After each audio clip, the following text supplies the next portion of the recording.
You're listening to the Mythcreant Podcast with your hosts, Oren Ashkenazi, Chris Winkle, and Bunny. There was a castle by a waterfall with a pink and purple wall and a princess living there. She had no parents and was all alone. She got by on her own and she liked it pretty well. 'Cause she never wore socks, she had a pet snake.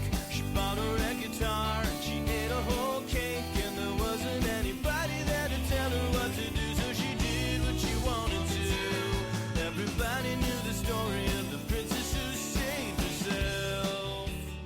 Hello, and welcome to another episode of the Mythcreant Podcast. I'm Bunny, and with me is... Oren. And... Chris. And so, recently I found out that we've been doing podcasts wrong, or rather we've been thinking about them wrong, or perhaps we haven't been a podcast at all because we've been doing it the wrong way. Oh. There's actually an easier way, and all podcasts throughout time, and indeed all conversations throughout time, analog or not, have followed this structure. If they hadn't, they wouldn't be conversations. Ooh, The monopod. that sounds so deep and meaningful. Really, it's a guide to life. Yes, precisely, and there's a number of very clear, specific, and easy to follow steps. First, we start the podcast. Wow, that's great. Yes, it's not called an intro, though. No. It's called auditory birth. Oh, God. Oh, no. Oh, man. Okay. And even if it's not the very first episode of the podcast, or if we're not babies, don't worry, it's still called auditory birth because it's symbolic. Oh, it's a metaphor. Okay. It's all making sense now. Yeah, it's arisen from the collective unconscious. Exactly. And now, to make your podcast a best listener, Chris will state our theme at 3 minutes. At minute 15, we will lapse into a terrible depression. Then Oren and I will argue and reconcile by minute 27 using a polarity realignment. This is really optimistic about how long we can restrain ourselves on the opening bit, right? Like, those have just been getting longer and longer as the podcast has gone on. Look, we'll hit minute 3 and then Chris can state what the podcast is about if you haven't looked at the title yet.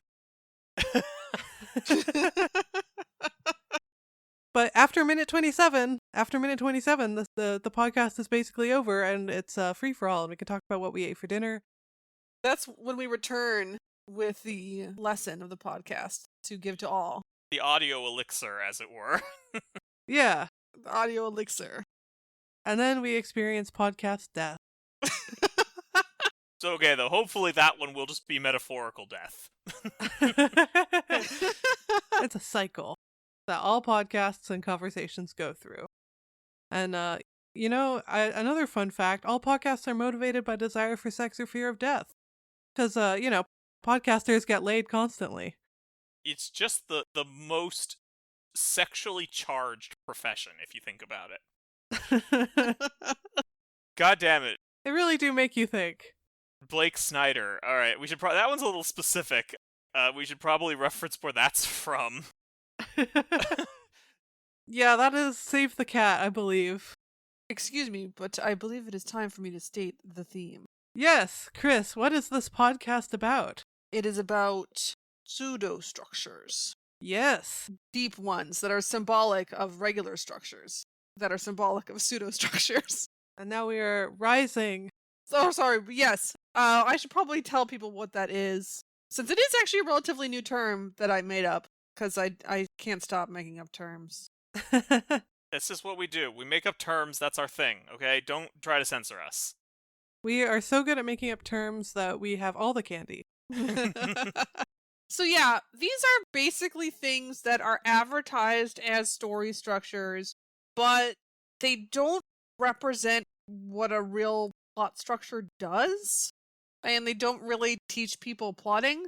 A lot of times they're popular because people are looking for fun, easy steps, and coming up with ideas is hard, and real, storytelling is so dependent on all of these factors, and it's complicated, but it's so easy if somebody just tells you step 1, do this, step 2, do this, and they have various tricks that we can talk about to make themselves seem more legitimate.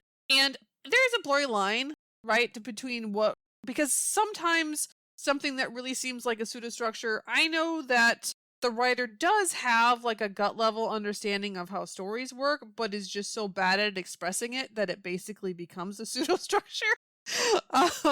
So what is and what isn't can be kind of blurry, but basically a real structure should actually tell you how to structure your plot in like a meaningful way and not just give you fixed points that seem easy and you do them and then you don't actually get a good story out of them. Right, and so some of these are things like Save the Cat, 3-act structure, Hero's Journey, Kisho Tenketsu, The Virgin's Promise. There's so many of them. And some of them are pretty vague and relatively harmless. They won't really help, but they're not super likely to sabotage your story either. And then some of them are weirdly specific. But they all have one thing in common, which is that they are telling you things that could be in a story. They're not telling you what actually needs to be there. And sometimes the things they tell you could be there are just bad ideas. Just, you should not do that. They seem to be both universalist and prescriptivist, depending on the scale you look at them and like how they're being sold to you. So like universal claims are things like the monomyth, where it's like every story falls into this structure. Right. This pre-existing structure.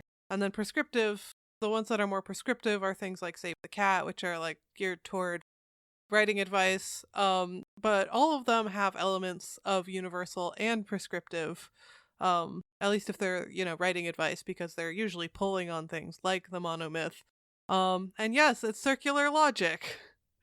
Yeah, I mean, Save the Cat, both Snyder's version and Brody's version, both claim that basically all stories do this. Which is hilarious, because clearly many of them don't, and so sometimes, like, Snyder doesn't even seem aware of this contradiction, and just, like, all movies do this, except movies I don't like, they don't do it.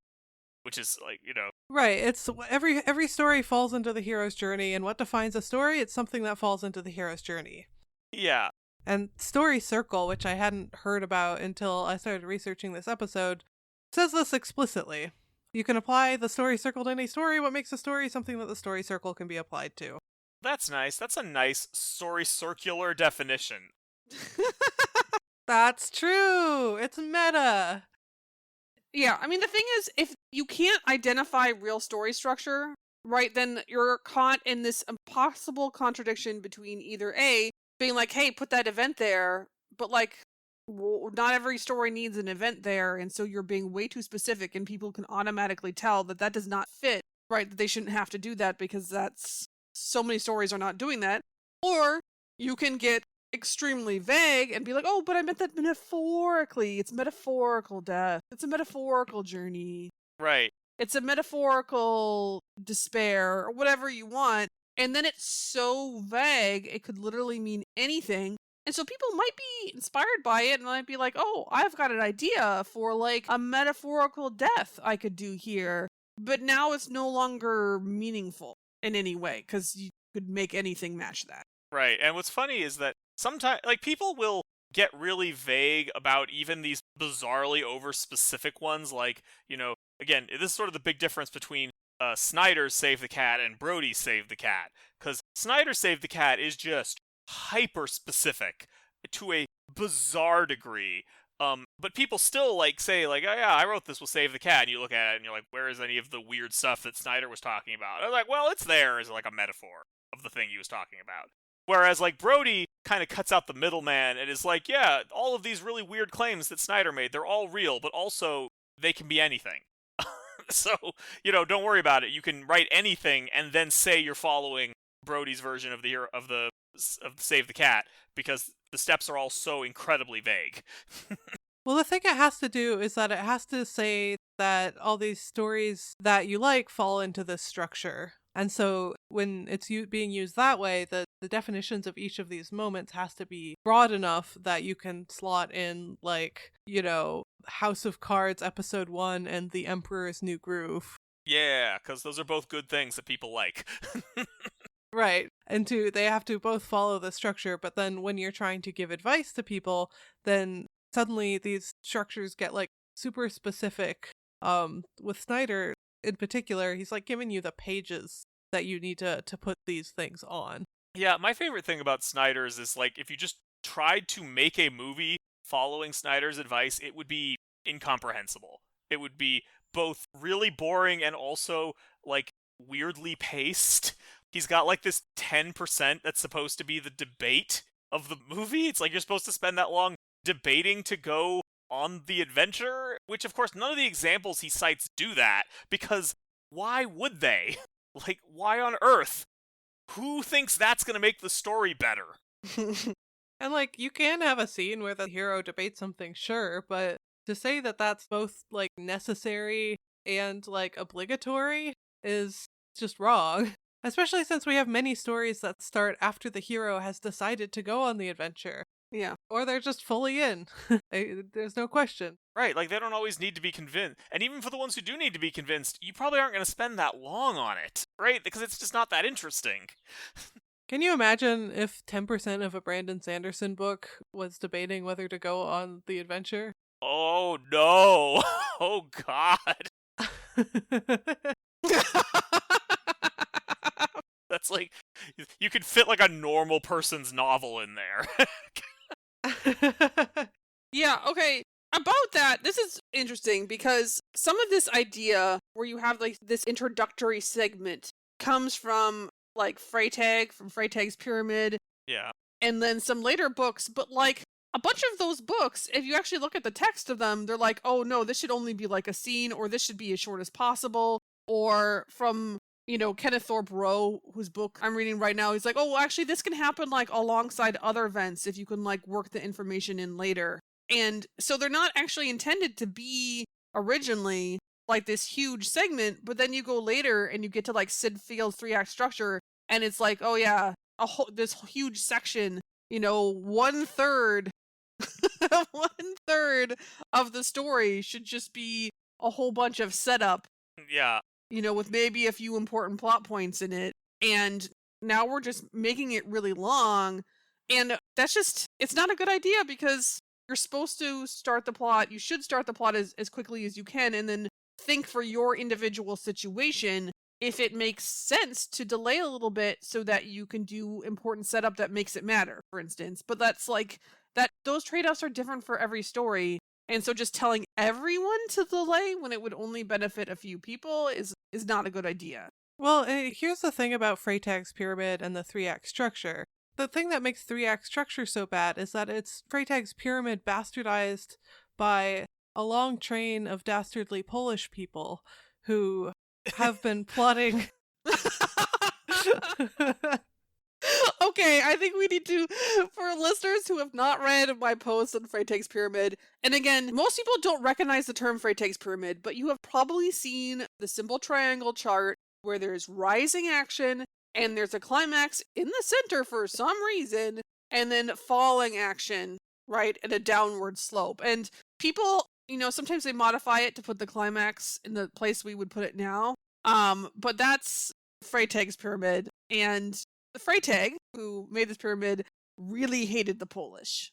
Like, and he has, at the beginning of his book, because I've read it, he has an introduction where he actually does sound like a proto-Nazi. He has some, like, he's weird, he never mentions the Polish, but he has, like, a weird emphasis on races that is kind of creepy. He's old-timey European racist. It's like, the kind of racist, like, nowadays we most, like, in America, we tend to think of racism as being between black people and white people, or white people and Asian people. Old-timey European racism is to heck with those Italians. Or, if you're Italian, to heck with those Venetians, because I'm from Naples. Right? That's the real old-timey stuff that he was big on. But Freytag apparently circulated pamphlets talking about how they should, like, conquer Poland, except for Poland had already been conquered by Russia. So these were like, we should conquer Poland if they get free from Russia. It's like, that's a lot of effort into fantasizing about subjugating the Polish. Don't worry, everybody. The competition between Russia and Germany for control of Eastern Europe will never cause any problems. It's fine. Don't look into it. No. I think he does name drop the Polish people at some point in the book. I remember seeing that just to get a little dig in. Can't let them think that this book about story structure is not racist a little bit. So, like, Freytag, it's not like everything Freytag says is wrong, but a lot of it's wrong, and then a lot of it is in very different contexts to the way that we are talking, that we tell stories now. Like, storytelling has advanced a little bit from the, like, tragic plays of the 1860s. Yeah, again, it's just for tragedies. The part of the structure at the end is actually supposed to be the hero dies. Yeah. Right? So that's one of his points, is the hero dies. So it's Right. It's not for non-tragedy. It really isn't. So anyway, that, again, this gets into the blurriness. Like, I know that what Freytag's trying to do, and I think it's, like, less of a pseudo-structure than something like Save the Cat is, right? Because Freytag's pyramid is still very general. I don't think it's a good structure, but I feel like he's at least trying to do what a structure is supposed to do, which is talk about the broad outlines of, like, how the story works. Whereas something like Save the Cat is very like, at this moment you do this very specific thing, and it's removed from even farther removed from what structure should be.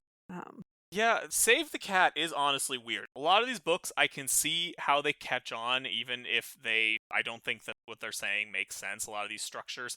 I don't get Save the Cat. Like, especially Snyder's version. Snyder's version reads like a fever dream conveyed by the most annoying kid you knew in high school.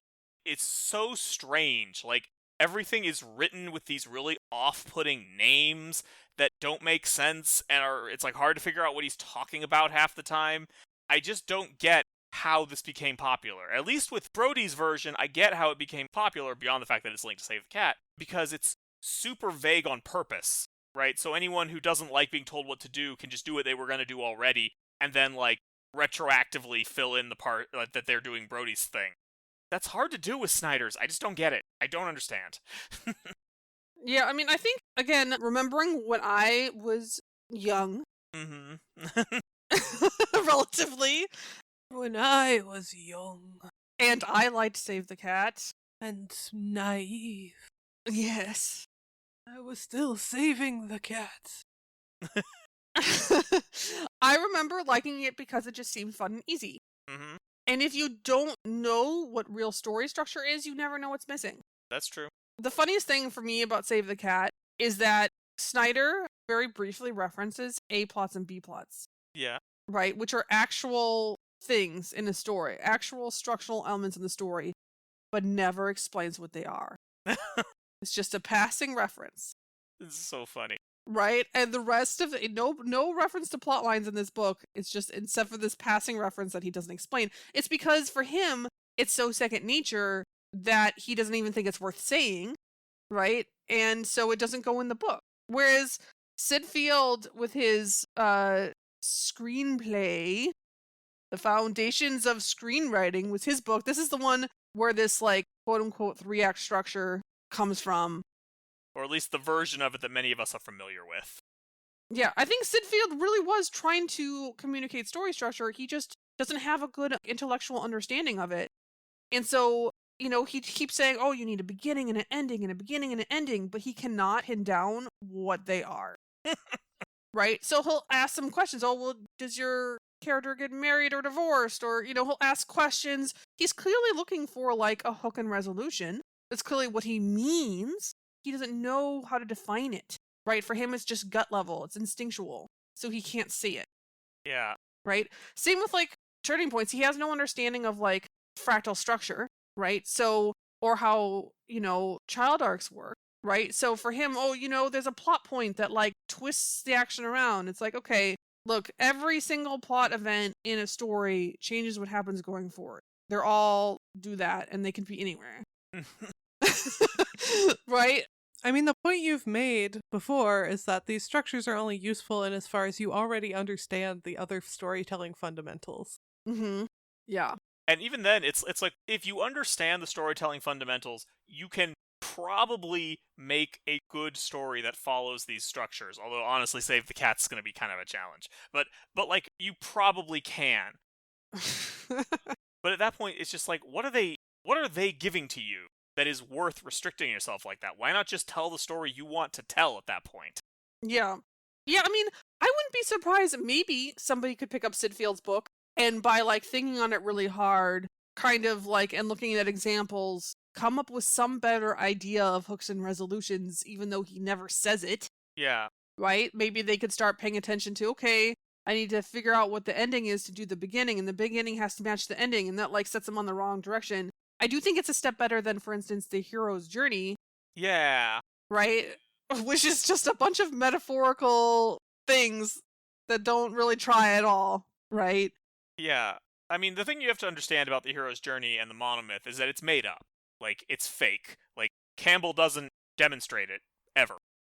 It's like a spiritual theory of storytelling as it exists concept. Yeah, I mean, trying to read the original Hero with a Thousand Faces is just an exercise in masochism, because Campbell's not a good writer, and what he's trying to say is extremely hard to figure out, and he's, like, just goes on, and he, like, writes in this really weird cryptic style, and then he'll make bizarre claims out of nowhere, like, all ancient cities are built on the 4 cardinal directions. It's like, that's just not true. And he just doesn't feel the need to support these claims at all. He won't say all, he'll just say ancient cities.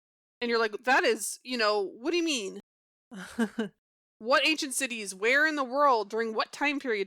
And so you're just left with, all ancient cities, right? And he'll make statements, and they had a temple in the center, too. Apparently ancient cities had a temple in the center, and, entrances in the 4 cardinal directions. This is just how ancient cities are.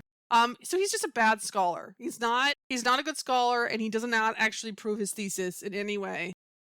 And he seems to resent the idea that he should. Like, that's just not what he's here for, okay? Mm-hmm. He's already figured out the answer, and now he's here to, like, make it sound mystical to you. And so it's like, it's just fake. It's just made up.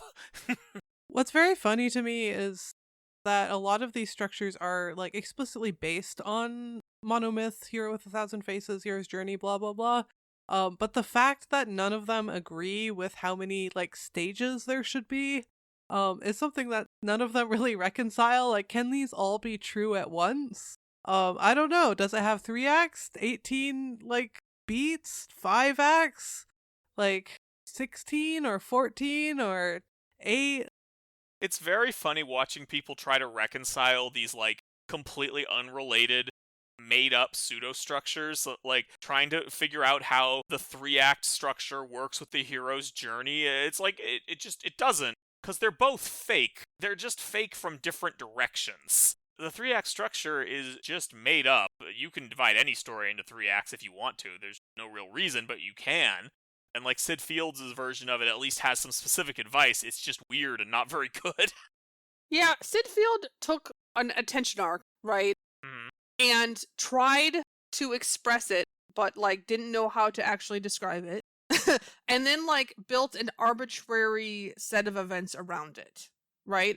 Like, dividing the story into 3. It's like, you could have 3 big child arcs, right? That each of them makes the story a little different, right? Because they're big twirls, and each of them spins the story in a different direction, as he would say. Always twirling towards freedom. That's an option a story could have, but that's a very arbitrary thing to say that every story should have, because if you don't understand the multi-leveled fractal nature of plot structure, you cannot describe where things go, because they could go anywhere. They also don't specify, like, how long these should be. Like, if you look at the charts and diagrams of, for example, something like the story circle that are, like, meant to be visualizations, it looks like they should all last the same amount of time. But then you'll read them a little bit and it'll be like, this one can be as short as a single line. And it's like, I won't argue that huge moments that are important to the story can happen in a line or 2. Like, all right, sure. But, like, then in what sense is this a structure? Right, why did you use a pie graph if the actual size of these things doesn't, like, relate to the pie? Okay, his claim is that because biology. It's bullshit about, like, psychology and it's a circle because of biology. Like, I think that is what the article says. I mean, that's about what I'd expect from a structure based on Campbell, but, Yeah, I mean, my favorite. I love story circle. It's like they return to their familiar situations. Like, do they? Why? most of the time they don't. And what is the purpose of dictating that as a requirement? I mean, some stories do it, and it gives a sense of, like, closure, Yeah. right? Or revisiting the past and seeing how you've grown, right? It can be done, but it certainly doesn't have to be done, which is, again, a lot of how these pseudo-structures are, right? They don't know how to identify what real story structure is, so they only have two options. One is demanding that you include something you don't need to include, or being so vague they're not really giving you anything at all. Right. If I was going to express a progression as a circle, I would also, that would imply that you can start at any point on the circle, and that's also not true of the structure. That's a good point. It's just, it's not like other structures. Trademark. Yeah. My favorite is when things that are not pseudo-structures get roped into this. Like, a while back I did an episode on this myth that you could avoid the need for tension and conflict in your stories by using, like, this one weird trick pseudo-structure. And the main show of that was Kisho Tenketsu, which is just a kind of harmless set of potential plot points. And if I understand, though, this is a structure that we don't understand very well, right? Because... Yeah. In all of my research, I could not find any well-sourced information about Kisho Tenketsu other than a set of YouTube videos by some Japanese manga creators who don't really get into it all that much. They use it as like a guide for tension in their story, basically. They don't get into the specifics that much. And like, right. So it might be kind of similar to the 3-act structure a bit. Or maybe not. Point is, we don't have good English sources on this, and so that makes it hard for us to know exactly what it is. Yeah, I'm not making any claims about the actual Kisho Tenketsu as it's used in Japan, right? I don't know how they use it there. I just know what English language blogs say about it. But the other one that I was looking at in that article was this thing called daisy chain plotting, which is not a structure. It's a concept. It's like, instead of having a single main character who you stick with for the entire story, you instead have basically a group of vignettes that all relate to the same thing. Sometimes it can be... So I would call daisy chain somewhat a structure in that it specifies that there is a chain of vignettes. Because that is a specific structure, because you have a story that starts and ends for each vignette. Oh. And each of the mini-stories follows the 3-act structure. It's not a very specific structure, right? It just means you have, like... But if you say, hey, this story is an anthology, right? Or this story is episodic, or this story is very, serial / overarching, or whatever you want to call it, that is structural information. Yeah. Right? About where plot hooks start and where they end. It is very vague and broad, but I would honestly give more credit to the daisy train, right? Calling it a structure, okay, maybe vague, in a kind of vague, broad type of way. Yeah. And I don't have any issues with daisy chain. I think that that's a perfectly legitimate way to tell a story. There are certainly trade-offs, right? There's a reason why we tend to stick with a single main character. But if that's the kind of story you want to do, like, that's totally doable. It isn't going to do any of these things that the people often claim that it will. Like, it's not going to take... It doesn't get rid of conflict and tension. Yeah, it has nothing to do with those things. Daisy chain seems perfectly fine, and it's being used as, like, this weird, like, like, prop in this fight that some authors have against the need to put tension in their story. It's like, Daisy Chain didn't ask for this.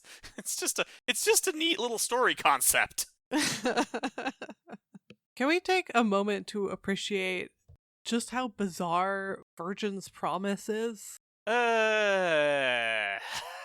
Like, man, a moment of silence for the fact that we are talking about versions like that's not a bizarre misogynistic concept in 2020. Yeah, that's... when that article came out. That's just... It's like, supposedly... It's one of those things where, like, the person writing it is like, no, this doesn't have to be about gender. Like, anyone can be any of these roles. And it's like, okay, but, like, why did you name the Dark Reflection the whore? Like, Ooh. Did you have to do that? I don't think anyone made you do that. Here's a line I pulled from it. Just as females can be heroes, males can be versions, whether or not they are gay. Yeah, I mean... Thanks. That's technically true. Somebody's trying. True in the literal sense. and failing to be sensitive. It's also nothing I could find in that, and admittedly I just skimmed it because, yeah, I didn't feel like I wanted to spend a lot of time on that article. I don't think that the virgin ever explicitly has to make a promise, nor do they have to be a virgin. It's just, I mean, it's sort of like the most obvious example of that thing I talked about earlier, where this isn't telling you what needs to be in a story. It's telling you some things that could be in a story. Like, you could make, because I would say, like, if you ignore the weird, like, virgin whore language, this is sort of about a story with the idea that it's about a woman who is under pressure to do feminine coded things and, like, wants to do masculine coded things and then has to, like, reconcile those things. Sure, you can tell a story about that if you want to. There's nothing wrong with that. Plenty of good stories are about that. But calling it a structure is weird, because this doesn't really tell you what needs to be in there. It's just a list of inspiration ideas, I guess. Mm-hmm. It's a feminine plot. That's also what No. the article calls it. Oh, no. I also don't know if it's related at all to the heroine's journey, which I don't know if that's the same thing or something else. Yeah, I mean, what Oren was just saying sounds like Maureen Murdoch's heroine's journey.